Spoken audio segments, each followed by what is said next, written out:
When you think about a destroyer surviving kamikaze strikes, you probably think of USS Laffey. Her story of survival is legendary, and with good reason. However, she was not the only destroyer to survive multiple kamikaze hits. In today's video, we'll look at another, USS Newcomb, a Fletcher-class destroyer. This ship would ultimately be hit by 5 kamikazes off of Okinawa. Well, 4 direct hits, and 1 that clipped her. And while the damage was severe, Newcomb would ultimately survive due to the bravery and tenacity of her crew. Let's look at that story now, along with the rest of Newcomb's career. Something that in this case began late into the Pacific War. This destroyer was laid down on March 19, 1943. The ship would then be launched on July 4th and commissioned on November 10th, 1943. This is a very fast construction period, to say the least. Less than a year from keel laying to commissioning. Then again, Fletcher-class destroyers were built in large numbers. The construction yards had this down to a science.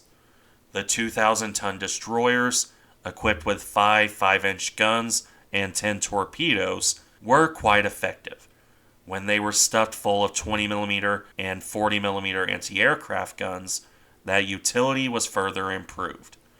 Not to mention depth charges for use against submarines.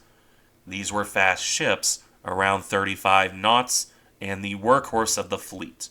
Newcomb was nothing special in this regard, other than the sheer speed of her construction.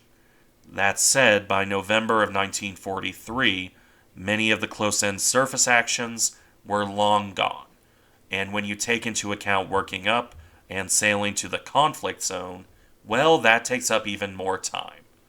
In this case, Newcomb only sailed to the Pacific in 1944, and she wouldn't arrive in the Marshall Islands until April 4th, 1944.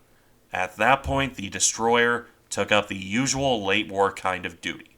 2 months of anti-submarine patrol duty, from early April until the end of May 1944.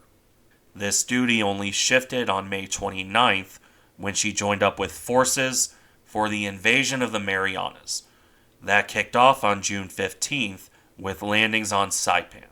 From then until August 5th, Newcomb operated on fire support and patrol duty. This would see Newcomb help sink a submarine, I-185, on June 22nd.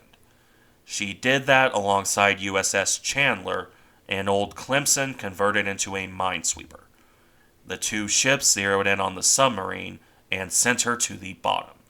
Newcomb would then return to shore bombardment, where she had a notable success on July 4th. The destroyer fired ashore and broke up a banzai attack on Saipan.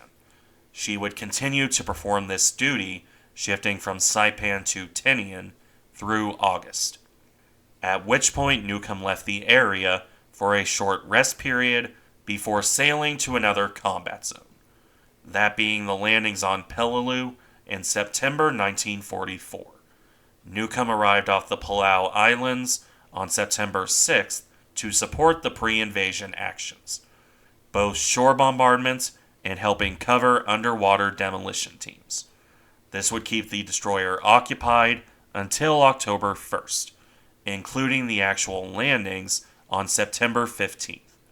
With the start of October, though, Newcomb left the area to join up with forces for her next major operation, the liberation of the Philippines.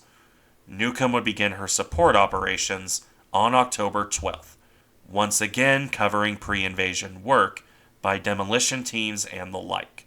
She would continue this support work through late October without much in the way of excitement. Until, of course, October 25th, 1944, when the Japanese approached for the height of the Battle of Leyte Gulf. Newcomb would be part of Admiral Oldendorf's bombardment force. This would see her present for the Battle of Surigao Strait as the Japanese Southern Force sailed against the Americans. Newcomb joined the other destroyers in torpedo runs, using the cover of darkness to their advantage. While it's hard to say with any certainty, Newcomb probably hit Yamashiro with one of her torpedoes. What's more certain is that the destroyer evaded any damage of her own. Some shells came close, but nothing hit Newcomb.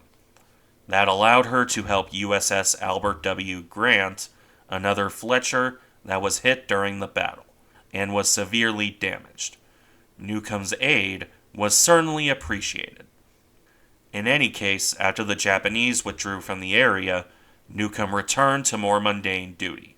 Mundane by the standards of the late Pacific War, that is.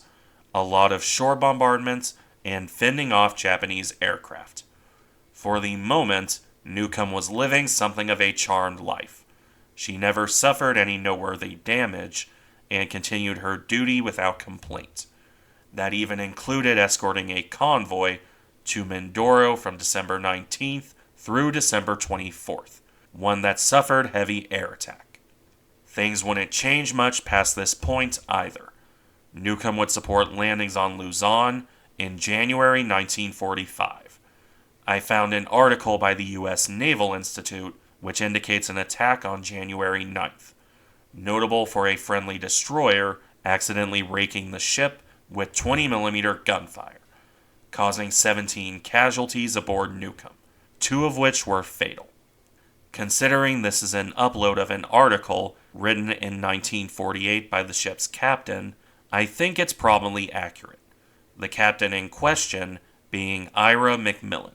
The article is a fascinating bit of history, and I'll link it in the description. That aside, Newcomb would have a generally quiet time. The same went for operations off Iwo Jima in February of 1945. Iwo Jima at least saw her engage another submarine on February 25th. This time, the results aren't clear in regard to doing any damage.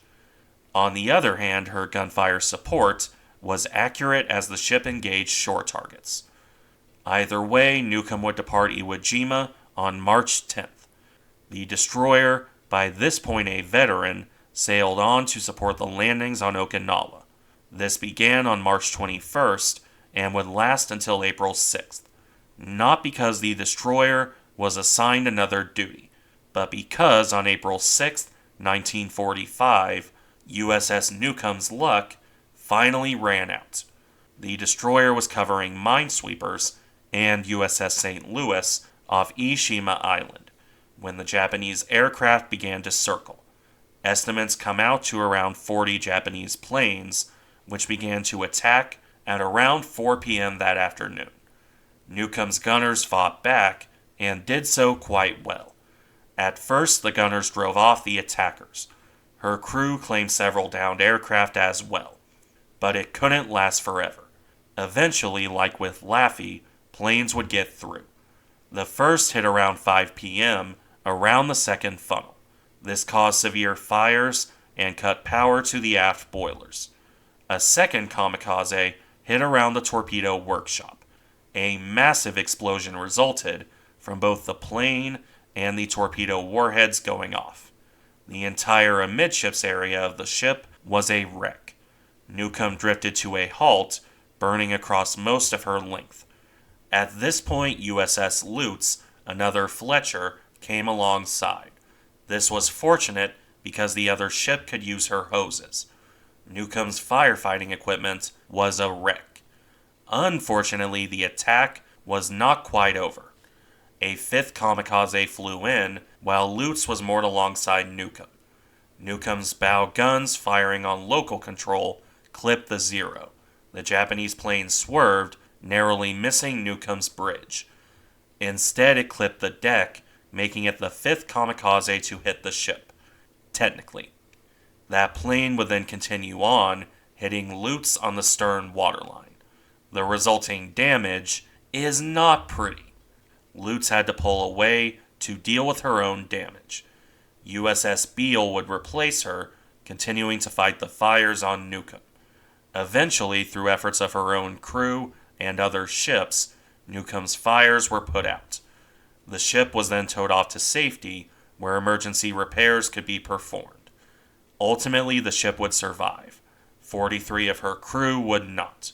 and a further 64 were wounded to varying degrees.